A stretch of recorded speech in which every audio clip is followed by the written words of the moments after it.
রাজ্য সম্পাদক কমরেড মোহাম্মদ সেলিম তিনি ওই একটি হোটেলে হুমায়ুন কবিরের সঙ্গে নাকি ঘন্টা খানেক বৈঠক করেছেন। এক পক্ষ বলছে এটা জোটের প্রস্তুতি, আবার মোহাম্মদ সেলিম নাকি বলছেন মন বুঝতে গেছিলেন।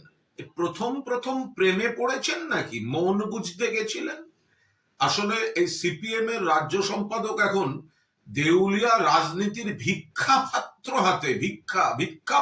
হাতে এ বাড়ি ও বাড়ি সে বাড়ি ঘুরছেন। আমরা এসব নিয়ে মাথাও ঘামাচ্ছি না। তৃণমূল ক্ষমতায় আসবে উন্নয়নের জন্য মানুষের সমর্থন সঙ্গে নিয়ে, আর এরা কোথায় কি হতাশা, দিশাহীন। 34 বছর ক্ষমতায় ছিল, এখনো একা লড়ার মুরদ নেই। কখনো কংগ্রেসের জুতো পালিশ করতে হচ্ছে, আমাদের সঙ্গে আসুন, আমাদের সঙ্গে আসুন, আমাদের সঙ্গে আসুন। 3 টায়ার শূন্য এই সেলিমের সিপিএম। বিধানসভায় শূন্য, লোকসভায় শূন্য, 2 মাসের মধ্যে রাজ্যসভায় শূন্য। আর দেউলিয়া রাজনীতির ভিক্ষাপাত্র হাতে বাড়ি বাড়ি যাচ্ছেন, হুমায়ুন কবিরের কাছে গেছেন। হুমায়ুন কবিরকে এ বিষয়ে আমি কোনো মন্তব্যই করব না। উনি কোণঠাসা অবস্থায় আছেন, উনি তো চাইবেন কেউ না কেউ আসুক, উনি তো প্রকাশ্যে বলছেন। কিন্তু সিপিএম এর এই যে দ্বিচারিতার রাজনীতি, মুখে বামপন্থা, মুখে নাকি বামফ্রন্ট, মুখে নাকি সিপিএম ফিরছে। আরে যে সব লোকগুলো লাল ঝান্ডা নিয়ে শহীদ মিনারে 2-1টা মিটিং করতে যায়, তারাই তো বাড়ি এসে বিজেপিকে এতদিন ভোট দিয়ে এসছে। সেই কারণেই তো বিজেপির কিছু পার্সেন্টেজ অফ ভোট বেড়েছে।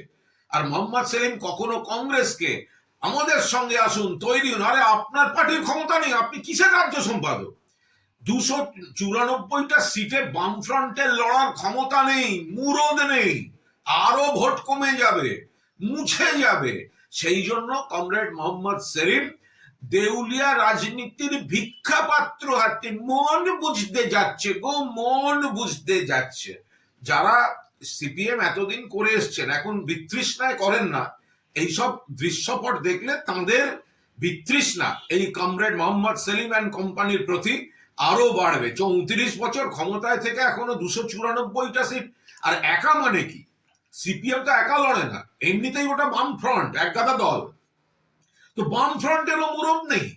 তাকে হুমায়ুন কবিরের সঙ্গে আবার কোন হোটেলে, যে হোটেলে এসে আগাগোড়া বিজেপির নেতারা ওঠেন, বিজেপির বৈঠক হয়, সেখানে হুমায়ুন কবির, সেখানে মোহাম্মদ সেলিম। ফলে এই গোটা জিনিসটার মধ্যে একটা প্রচ্ছন্ন সুতোর টান অন্যদিকের আছে। আর এই সমস্ত অতৃপ্ত আত্মাগুলোকে এক টেবিলে বসে চা খাইয়ে কিছু বিভ্রান্তি ছড়াবার চেষ্টা করছে। পেছনে বিজেপি কিনা সেটাও খোঁজ নেওয়া দরকার।